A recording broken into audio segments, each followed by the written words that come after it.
조상훈의 뉴스바. 이제는 이슈 탐험입니다. 네, 지금 민주당에 더 시급하고 중요한 건 야당다운 야당의 모습을 되찾아 지지도를 높이는 것이다. 지금 국민이 듣고 싶은 얘기는 축의금, 부의금이 어떻고가 아니라 부정선거 특검을 어떻게 할 것인지, 안철수 의원의 신당과 민주당이 뭐가 다르고 앞으로 야당성을 어떻게 회복할 것인지다. 네, 김한길 민주당 대표가 야심차게 꺼내든 국회의원 특권 내려놓기 혁신안을 둘러싸고 민주당 내 의원들 사이에서 나온 말들입니다. 대체 어떤 상황인지 좀 궁금합니다. 민주당 홍익표 의원 전화로 연결했습니다. 홍 의원님 안녕하십니까? 예, 안녕하세요. 예, 일단 김한길 대표가 내놓은 혁신안 내용 자체는 많이 좀 다뤄졌으니까요. 본론으로 바로 들어가겠습니다. 네. 김한길 대표가 내놓은 정치 혁신안, 당 소속 의원 대다수가 사전에 충분히 설명받지 못했다, 이런 얘기들이 좀 나오고 있습니다. 그 혁신안이 발표된 날인 지난 3일 의총 때 말고는 구체적으로 정식적으로 이런 얘기 논의조차 없었다, 이런 주장들이 있는데 맞는 얘기입니까? 저와 하여간 제 가까운 몇몇 주변 의원들 제가 확인한 바에 따르면, 예. 저는 개인적으로 그날 아침에 김한길 대표가 기자 간담회가 있었지 않습니까? 예. 그 혁신안 같고요. 그 연합뉴스를 보고 내용을 알았고요. 대부분 의원들이 다 그렇게 아는 것을 알고 있습니다. 예, 언론 보도를 접하고 그 혁신안의 내용을 아셨다, 이 말씀이네요. 그렇죠. 예. 당초에는 지난 3일 의총에서 그 지지 결의안을 이제 당 지도부는 채택하려고 했던 것 같은데요. 예. 그때 상황을 좀 설명해 주시겠습니까? 그날 의총이 열렸는데, 예. 아마 이미 오전에 김한길 대표 기자회견을 보고, 되게 뉴스라든지, 그때 인지한 의원들이 제가 알기로 한 70-80%가 아마 그때 인지하신 것 같아요. 그러니까, 당 지도부에 있거나, 몇몇 주요 당직자 외에는 전혀 이 내용을 인지하지 못한 상태였고, 제가 보기에는 기자회견까지는 좋다고 해도, 예. 그날 의총에서 그걸 통과시킨다는 것 자체는 대단히 무리였다고 봅니다. 대부분의 의원들의 지적이, 도대체 내용을 뭐가 뭔지도 모르겠고, 이게 어떤, 이 판단의 기준이 어떤 건지도 모르는 상태에서 어떻게 바로 오늘 듣고 오늘 지지 결의안을 찬성을 하느냐는 의견이 대다수였고요. 물론, 개혁안 내용 자체에 대한 좀 더 개혁이 부족하다든지 너무 과도하든지 그런 지적이 있었던 것도 사실이지만, 예. 그런 내용 이전에 그 과정에 대한 지적이 대단히 많았었습니다. 절차에 대한 문제점, 그렇죠. 지적. 예.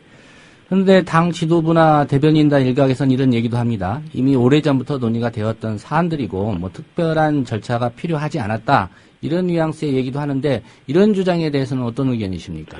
그거는 다른 얘기죠.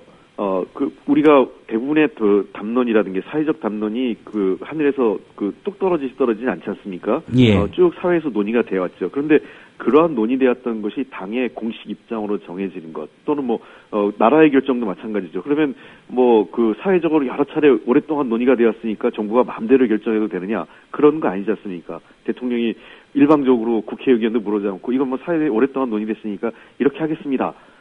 이런 건 아니죠. 그런 측면에서 논의가 오래됐다 하더라도 당의 공식 입장으로 정해질 때는 그에 따른 절차적 과정이 반드시 필요한 겁니다. 사실은 아쉬운 것은 이 논의, 김한길 대표께서 발표하기 이전에, 예. 먼저 이미 공식적으로 이렇게 하겠다는 거를 대표의 입으로 발표하기 전에 의원들에게 내용을 알려주고 의총이 먼저 있었어야죠. 근데 바뀐 거죠. 이미 하겠다고 얘기해놓고 의총을 하는 거는 사후 승인인데, 예. 이것은 제가 본 절차로 대단히 문제가 있는 겁니다. 예를 들면 우리가 늘 정부한테 한미 FTA라든지 외교협정 같은 걸 맺을 때 이미 정부가 다 해놓고 국회에선 요식행위로 이미 이거 다 국가 간에 합의했는데 통과시켜 줄 수밖에 없다라고 가져오는 경우가 굉장히 많아요. 이런저런 외교협정에서. 그때마다 절차적 문제를 국회에서 지적을 하고 있습니다. 똑같은 형태죠. 이것은 다 결정을 해놓고 이제 와서 다 결정됐으니까 의원들 보고 통과만 시켜달라고 하는 것은 저는 대단히 절차적으로 잘못됐다고 생각합니다. 예. 비단 이번 일뿐만 아니라 그동안의 김한길 대표 체제의 지도부의 의원들과의 의사소통 문제를 좀 지적하는 분들도 적잖이 있는 것 같습니다. 다른 사례에서도 이런 소통 부재가 좀 있었나요? 많죠. 지금 대통령의 의사소통이 불통이라고 얘기하면 민주당은 먹통인 것 같습니다. 솔직한 얘기로. 아무것도 우리가 확인할 수가 없고, 그러니까 어떠한 저는 이 현재 민주당의 의사결정 구조의 문제는 뭔가 분명하게 결론을 안 내리고 어떤 그 시작과 끝이 모호하다는 겁니다. 예. 그리고 또 하나 방식은 지금 아까 뭐 그 주요한 사례도 지난번 신년 그 기자회견이 있었지 않습니까? 김한길 대표께서요. 그때 북한 인권법이라든지 대북정책 수정 문제를 얘기해놓고 그리고 나서는 그거에 대해서 나중에 계속 설명을 하게 되지 않습니까? 아, 그건 대표의 입장은 그게 아니고 뭐 이런 거다. 또 논란이 생기니까 또 어떻다. 뭐 이런 것들이 나오는 것은 그런 것 자체가 전 잘못됐다고 보는 겁니다. 예. 한번 대표가 입장을 얘기했을 때 하기 전에 충분한 검토를 해야 되고 입장을 발표했을 때는 그걸 뚝심 있게 밀고 나가는 게 리더십인데 항상 뭔가를 얘기했다가 이런저런 당내 반발이나 외부적 비판이 오면 이렇게 하면서 모호하게 또 입장을 후퇴시키고 수정한단 말이에요. 그런 것 자체가 저는 민주당의 지지층이든 또는 일반 국민이 봤을 때 민주당이 신뢰할 수 없는 리더십 또는 유약한 리더십으로 비춰진다는 것이죠. 그래서 그 소통의 본질은 리더십입니다. 예. 그 어떤 의견을 정하는 과정에서 충분히 소통하고 한번 소통을 통해서 정해진 결정에 대해서는 책임지고 밀고 나가고 그거에 대한 평가를 받는 이런 과정이 리더십으로 완결되는 것인데 저는 그러한 프로세스가 원활하게 이루어지지 않고 있다. 이런 문제를 지적하고 싶습니다. 예, 지난 1월 15일이었던가요? 그 당직 인사가 있었는데 그 인사도 역시 먹통 인사였습니까? 인사권은 지금 현재 당원당규상 당대표에게 가지고 있으니까 당대표가 결정할 수 있는 권한이라고는 존중을 하겠지만 예. 대부분의 최고위원들도 그거에 대해서 전날 긴급히 최고위원회가 갑자기 소집돼가지고 일방적으로 통보를 받은 형태였습니다. 예. 그러니까 충분하게 아무리 그 대통령 그 대표의 그 권한이 그 인사권을 가지고 있다 하더라도 최고위원들하고는 상의를 해서 하는 것이 맞는데 일방적인 통보였고요. 또 그것도 갑자기 전날 저녁에 소집이 돼서 그렇게 일부 최고위원은 어떤 내용인지 몰라서 개별적인 지역구 행사로 인해서 불참하신 분도 계셨고 나중에 그래서 아침에 와서 본인도 알게 되는 경우도 있었고 이런 현상이 발생했기 때문에 인사에 대해서 적절하냐 적절하지 않느냐 이건 논외로 한다 하더라도 저는 인사하는 과정에 있어서도 그렇게 소통이 원활하게 이루어졌다고 생각되지 않습니다. 예. 얼마 전에 일 한 가지 더 김한길 대표와 관련해서 여쭤보겠습니다.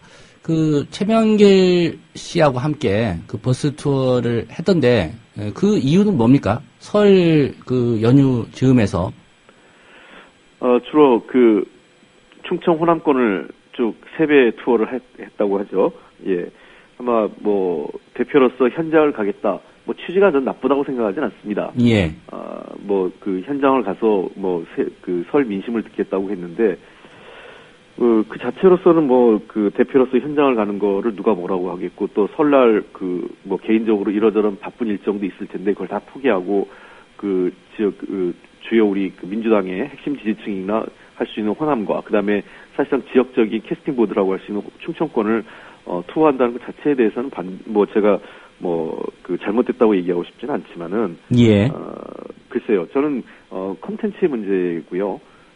여러 가지 과정의 문제가 있다고 생각합니다. 근데 광주에 가서 기업인들만 만나고 실제로 우리가 일반 서민들하고의 내용은 별로 없었어요. 그냥 형식적으로 시장을 한번 돌아보는 정도밖에 없었기 때문에 그러한 내용에 있어서 아쉬움이 현장에서 많이 존재하고 있더라고요.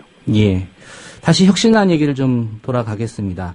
혁신안 자체에 대해서는 어떤 평가를 하시고 계신가요?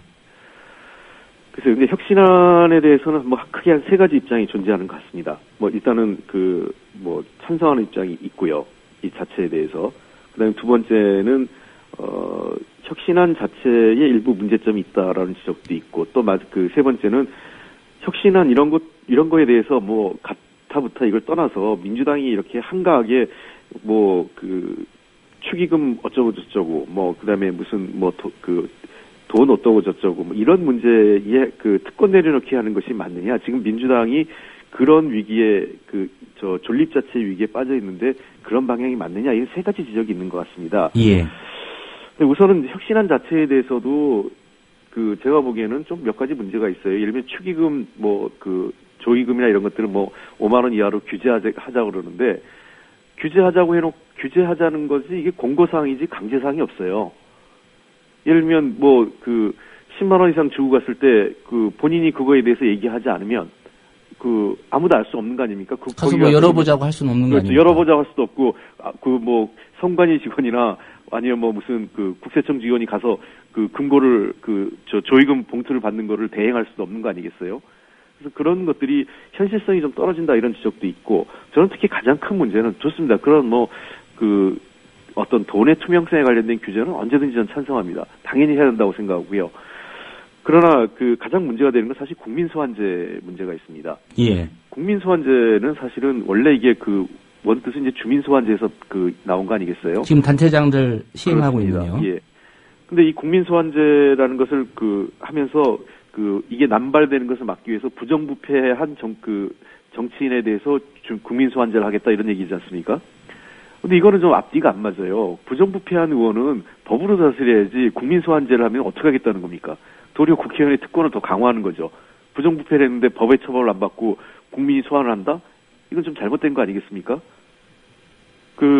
결국은 국민소환제, 즉 기존의 주민소환제의 핵심은 법적 문제가 아니라 이해충돌의 문제를 주민들의 이해, 해당 지역 주민들의 이해에 반하는 어떤 정책을 집행하는 자치단체장이 있을 때 이것을 막기 위해서, 왜냐하면 사후에 일을 다 벌려놓고 나면 폐해가 워낙 크지 않습니까? 예. 그 전에 막기 위해서 주민소환제라는 어떤 견제장치를 만들어 놓은 겁니다. 주민 직접 참여를 위해서.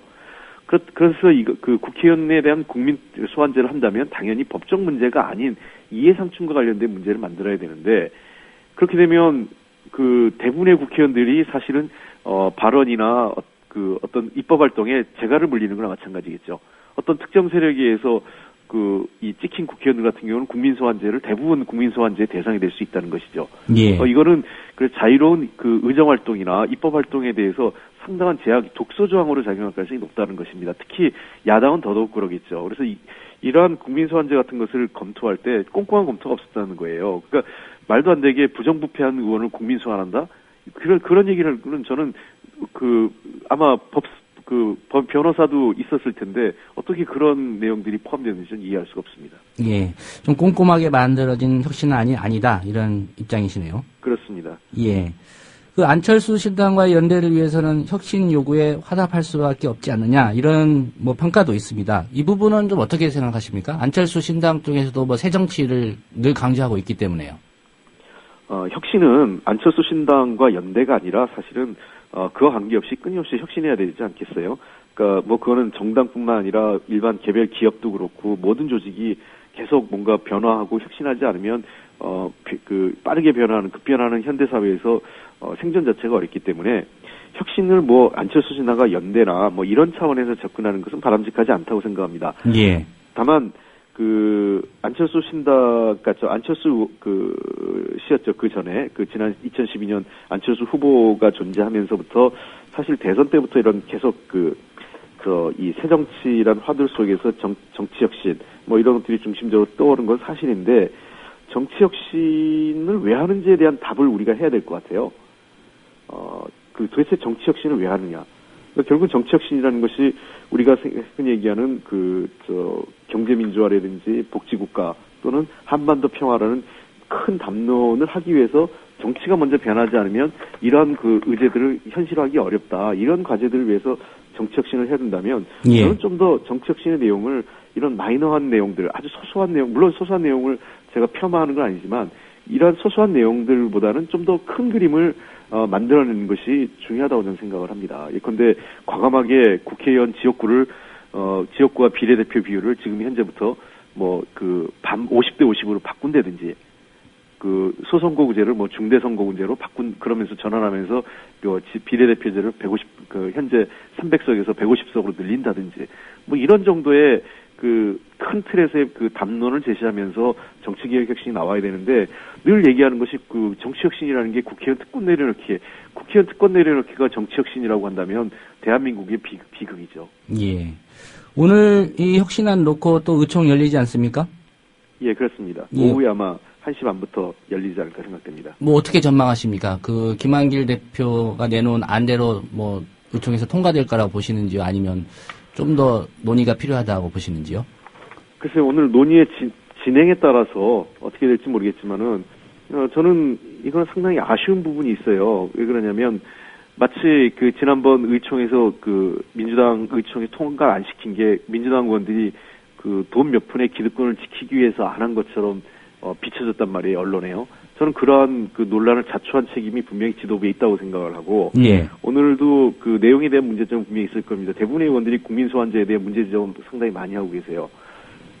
뭐 기본적인 틀에서 뭐 돈에 대해서 또는 뭐 이런 정치인이 향응이나 그 접대 이런 것들을 좀 규제해야 된다 이런 내용들이 있는데, 그렇다면 좀 더 제대로 된 안을 만들었으면 좋겠어요. 그러니까 당연히 그냥 이렇게 뭐 윤리 규정 비슷하게 해서 이런 것들을 만들어 놓고 결국은 현실적으로 강제 방안이나 지키지 않는다면 사실 안 지킨다고 해서 아무런 불이익을 받거나 누가 감시하지 않으면 모르는 거 아니겠어요? 그러니까 이렇게 하면 도리어 정치 불신을 자초하는 거기 때문에 저는 좀 더 이러한 내용들을 좀 꼼꼼하게 보완을 해서 기왕에 할 거면은 제대로 강제할 수 있는 방안까지 첨부하는 것이 좀 맞다 이렇게 생각을 합니다. 그래서 오늘 좀 더 이 기존의 김한길 대표의 혁신안에 좀 추가할 수 있는 내용들과 관련된 논의가 좀 다양하게 활발하게 이루어지길 기대하고 있습니다. 예. 뭐 정치 혁신안 외에 한 두 가지 더 여쭤보겠습니다. 지금 국가기관 대선 개입 그 특검 문제요. 뭐 계속 얘기는 되고 있습니다만은 김한길 대표 스스로도 이제 직을 걸겠다는 얘기까지 했습니다. 그런데 뭐 국민들이 보기에는 과연 직을 걸고 하는 그런 정도냐, 열정이 있느냐, 의지가 있느냐 좀 의심을 하고 있는 그런 여론이 많은데 어떻게 보십니까? 글쎄요, 사실상 우리 당 지도부의 입장과 무관하게 지난번 4자 회담 합의문 있지 않습니까? 예. 작년 12월 달에요. 그 4자 회담 합의문을 보는 순간 여의도에서의 문법은 특검은 물 건너갔구나라는 해석이 일반적이었습니다. 그러니까 사실상 민주당이 특검을 포기했다 이렇게 보였던 거죠. 민주당 지도부가. 예. 그럼 어쨌든 좋습니다. 그럼 그 이후에도 계속 그렇지 않다라고 당 지도부가 얘기했는데 현재까지 특검은 사실상 연초 들어와서 다른 이슈들로 덮여버렸어요. 도대체 특검이 어떻게 되는지에 대해서 뭐 예를 들면 정당 지방선거 정당 공천제라든지 정치 혁신안 속에서 그냥 특검은 잊혀져간 이슈. 지난 여러 가지 이 국정원 댓글에 대한 수사를 진행했던 수사팀의 교체나 인사 불이익을 받았던 문제들에 대해서는 다 잊혀졌습니다. 저는 제가 당에 대해서 몇 번 말씀드렸던 것 중에 하나가 유시유정. 시작이 있으면 끝이 있어야 됩니다. 예. 특검을 하겠다고 했는데 안 된 거죠, 사실상. 그러면은 이쯤 됐으면은 도리어 김한길 대표께서 또는 당 지도부 입장이 분명히 나와야 돼요. 특검을 못 하겠으면 못 하게 됐다든지 아니면 앞으로 하겠다면 어떻게 하겠다든지에 대한 입장이 있어야 됩니다. 지난 한 해 광화문에서 서울시청 광장에서 천막 치고 전체 정기국회 3분의 1을 야외 밖에서 장애투쟁하면서 3분의 1을 소비했음에도 불구하고 소비했던 중요한 국정원 수사와 그다음에 선거 부정에 대한 수사가 아무것도 결실을 맺고 있지 않는데 이거에 대해서 설명이 없어요. 차라리 이쯤 되면은 우리가 특검을 하려고 이런 노력을 했는데 새누리당이 결사적으로 반대해서 결국은 특검이 어렵게 됐다. 이제 지방선거도 다가왔고 해서 이제는 더 이상 특검에 매달리지 않고 나는 뭐 특검 대신 민생 이슈로 가겠다. 이런 것들에 대해서 분명히 얘기해야 됩니다. 그러한 입장을 내놨을 때 당에서 또는 우리 당의 지지자나 의원들이 평가를 할 거 아니겠어요. 그런 입장이 맞대든지 아니면 그런 입장으로 해서 안 된다든지 그런 평가를 갖고 그런 평가 속에서 다음 단계로 넘어가야 되는데 항상 민주당의 지금 어떤 문제를 해결하는 방안을 보면 문제는 제기해놓고 문제에 대한 해결과 답을 제시하지 않기 때문에 지지부진하죠. 그러니까 밖에서 보기에는 불투명한 뭔가 아무것도 하지 않는 왜냐하면 결론이 없기 때문에 일을 하지 않은 겁니다. 따지고 보면요. 아무것도 하지 않은 정당.